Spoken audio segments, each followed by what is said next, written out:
واقعہ کرتاس کی تحقیق۔ رسول اللہ صلی اللہ علیہ وسلم کے وفات کے وقت مشہور واقعہ کرتاس کی اصل نوعیت کیا ہے؟ حضرت عمر رضی اللہ تعالیٰ عنہ کا اس معاملہ میں کیا موقف ہے؟ جواب: اس واقعہ کے متعلق امام بخاری نے کتاب العلم، کتاب الجزیہ اور کتاب المغازی میں، امام مسلم نے کتاب الوصیہ میں اور امام احمد نے مسند ابن عباس میں متعدد روایات مختلف سندوں سے نقل کی ہیں، جن کا سلسلہ ابن عباس پر تمام ہوتا ہے۔ کسی دوسرے صحابی سے اس باب میں کوئی صریح روایت منقول نہیں ہوئی ہے۔ خلاصہ ان سب روایات کا یہ ہے کہ وفات سے 4 روز پہلے جمعرات کے دن حضور نبی کریم صلی اللہ علیہ وسلم پر مرض کی شدید تکلیف طاری تھی اور آخری وقت قریب معلوم ہو رہا تھا۔ اس حالت میں آپ صلی اللہ علیہ وسلم نے حاضرین سے فرمایا کہ لکھنے کا سامان لاؤ، میں تمہیں ایک ایسی تحریر لکھ دوں کہ اس کے بعد تم کبھی گمراہ نہ ہو۔ اس وقت گھر میں بہت سے لوگ موجود تھے۔ حضرت عمر رضی اللہ تعالی عنہ نے کہا، رسول اللہ صلی اللہ علیہ وسلم اس وقت سخت تکلیف میں ہیں، ہمارے پاس قرآن مجید موجود ہے، اللہ کی کتاب ہمارے لیے کافی ہے۔ اس پر اختلاف ہو گیا۔ بعض لوگوں نے کہا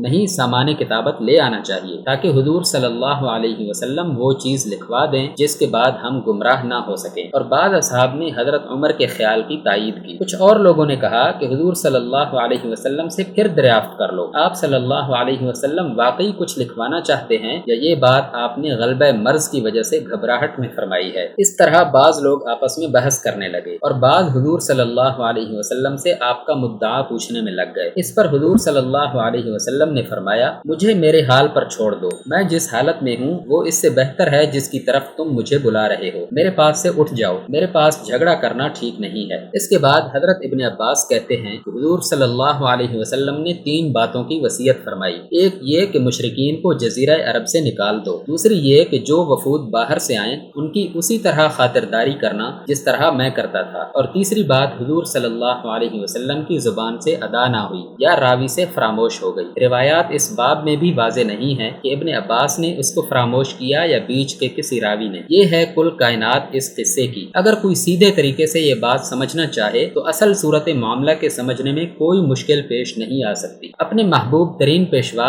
اور رہبر کو دنیا سے رخصت ہوتے دیکھ کر سب لوگوں پر اضطراب کا عالم طاری تھا۔ مرض شدت پکڑ چکا تھا۔ سب کی آنکھوں کے سامنے حضور صلی اللہ علیہ وسلم سخت کرب کی حالت میں مبتلا تھے۔ ابن عباس کا اپنا حال یہ تھا کہ اس واقعہ کے سال ہا سال بعد ایک روز شاگردوں کے سامنے ان کی زبان پر جمعرات کا لفظ آیا اور یکا یک پھوٹ پھوٹ کر رونے لگے۔ شاگردوں نے پوچھا، جمعرات کا کیا قصہ ہے جسے یاد کر کے آپ یوں بے حال ہوئے جا رہے ہیں؟ فرمایا، وہ دن حضرت صلی اللہ علیہ وسلم پر سخت تکلیف کا دن تھا۔ اس سے اندازہ لگایا جا سکتا ہے کہ عین اس وقت جبکہ حضور صلی اللہ علیہ وسلم پر یہ حالت طاری تھی، آپ کے ہاں جانثار خادموں پر کیا گزری ہوگی۔ اس حالت میں قلم دوات منگوانے کے لیے حضور صلی اللہ علیہ وسلم نے ارشاد فرمایا اور غرض یہ بیان فرمائی کہ ایسی کوئی چیز لکھوا دیں جس سے امت بعد میں گمراہ نہ ہونے پائے۔ مرض کی شدت میں ممکن ہے کہ بات صاف بھی زبان مبارک سے ادا نہ ہوئی ہو۔ اسی وجہ سے حاضرین کو شبہ ہوا کہ گھبراہٹ میں آپ صلی اللہ علیہ وسلم نے کچھ فرمایا ہے جسے پھر پوچھ کر تحقیق کرنا چاہیے۔ حضرت عمر نے اس موقع پر جو کچھ کہا اس کا صاف مطلب تھا کہ حضور صلی اللہ علیہ وسلم اس وقت سخت تکلیف میں مبتلا ہیں۔ اس حالت میں آپ امت کے لیے فکر مند ہو رہے ہیں اور کچھ لکھوانے کی زحمت اٹھانا چاہتے ہیں تاکہ لوگ آپ کے بعد گمراہ نہ ہونے پائیں، لیکن اس وقت آپ کو یہ زحمت دینا مناسب نہیں ہے۔ امت کی ہدایت کے لیے قرآن موجود ہے، انشاءاللہ وہی گمراہی سے بچانے کے لیے کافی ہوگا۔ ممکن ہے اس کے ساتھ حضرت عمر کو یہ بھی اندیشہ ہوا ہو کہ اگر تحریر لکھواتے لکھواتے حضور صلی اللہ علیہ وسلم کا وقت آن پورا ہوا اور بات ادھوری رہ گئی تو کہیں وہ الٹی فتنے ہی کی موجب نہ بن جائے۔ بہرحال یہ بالکل فطری امر تھا کہ اس موقع پر کوئی علم اور ہدایت کی حرص میں اس بات کا طالب ہوا کہ حضور سے کچھ لکھوا لیا جائے، اور کوئی اس شک میں پڑ گیا کہ حضور صلی اللہ علیہ وسلم واقعی کچھ لکھوانا چاہتے ہیں یا شدت مرض کی وجہ سے گھبراہٹ میں کچھ فرما رہے ہیں۔ ان تینوں قسم کے لوگوں میں سے کسی کی بات بھی ایسے موقع پر نہ تو خلاف توقع تھی اور نہ اسے نامناسب کہا جا سکتا ہے۔ اب رہ گئی یہ بات کہ حضور صلی اللہ علیہ وسلم جو کچھ لکھوانا چاہتے تھے،